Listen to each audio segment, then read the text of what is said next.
in today's video I'm going to unbox, assemble, and use this dual wheel wheelbarrow, which I bought in June of 2025 at Princess Auto for $79.99. It was on sale, down from $99.99. That's in Canadian dollars and plus taxes.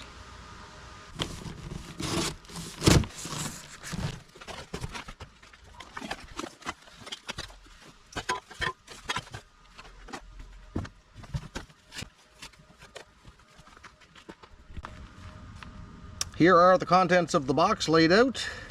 I have a set of instructions here.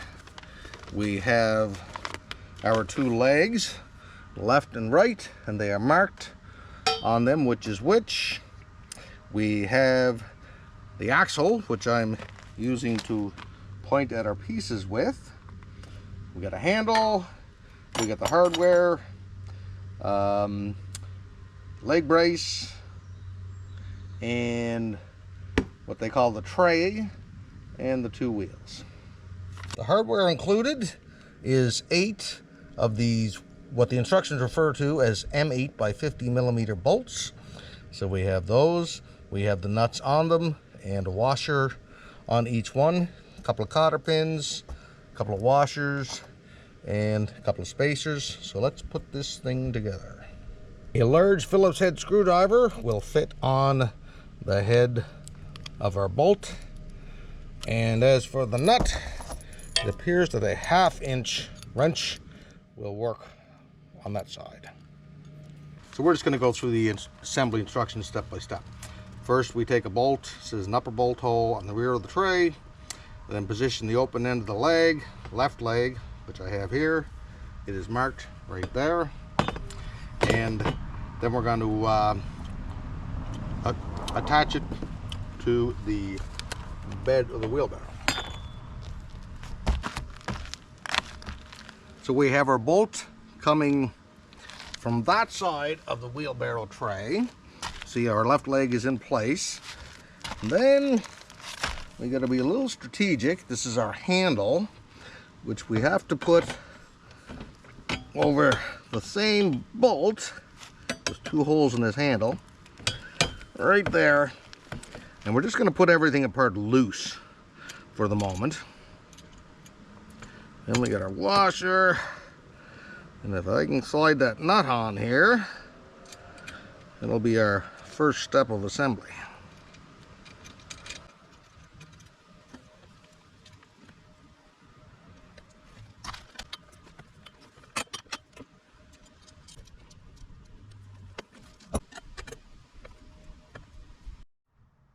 So this is what we end up with. The head of our bolts on this side of the tray, the other 2 over here, with our nuts and washers loose at the moment.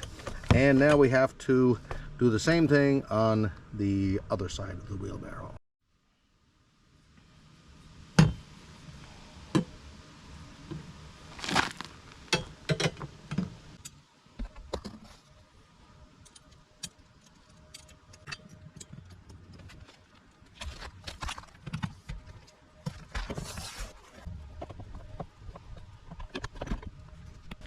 At this point, our 2 legs are loosely in place until we tighten up everything later on. Now we have to put our axle in place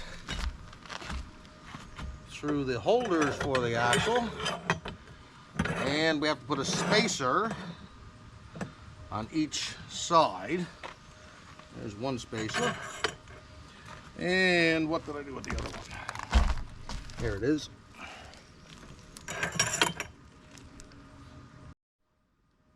Now we're going to put our 2 wheels on either end of the axle, and those 2 washers you see over there, and a cotter pin. If you've never used a cotter pin, what you do is you put it through the hole, which is right there, if you can see that hole, and then you grab, once it's through, you grab one end and twist it around, and then the other end. We'll do that.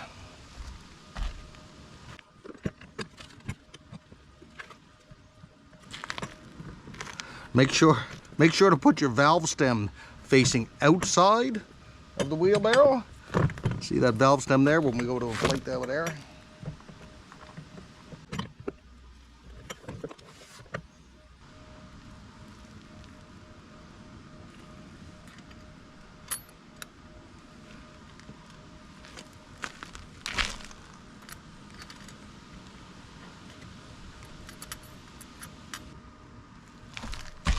So now we've got the washer and cotter pin in place on both sides. And this is what I was talking about here.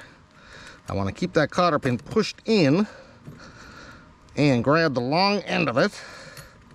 Oh, I might have to grab that axle. Okay, so I'm holding the axle in the middle of the wheelbarrow. Twist that. Twist the other side. Now we're going to install the leg brace up here. This is the handle, just to get our references, right? That's the handle. Wheels are up there.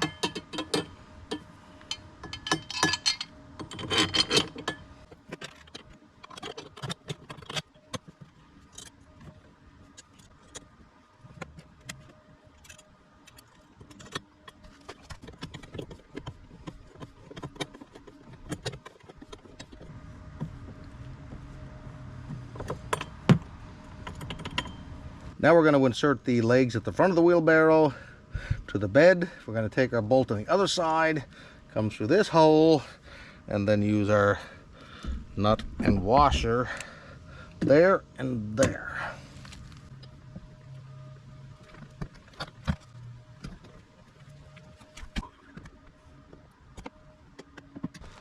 Sometimes when you're assembling something like this, where everything has to get lined up, the very last bolt you put in place you'll have to struggle with, and I had a bit of a time getting this one, which is our last bolt, into place.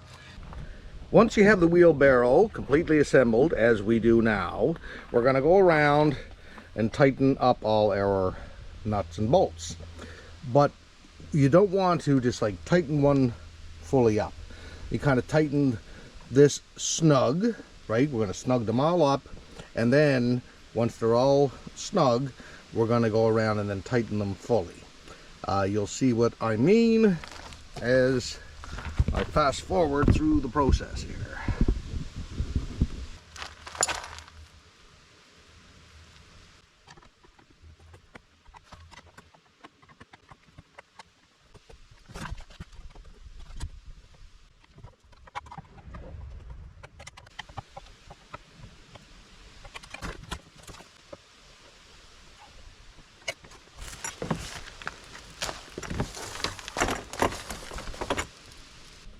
Now we are going to inflate the tires to 25 psi as per our instructions. We remove the valve stem here, or the valve cover, and this is a handy little unit. We'll see 25 psi on this display. I have a video on using this. I'll put the link down below. So we just screw the end of the hose from our inflator on like so, start it, and wait till that comes up to 25 psi.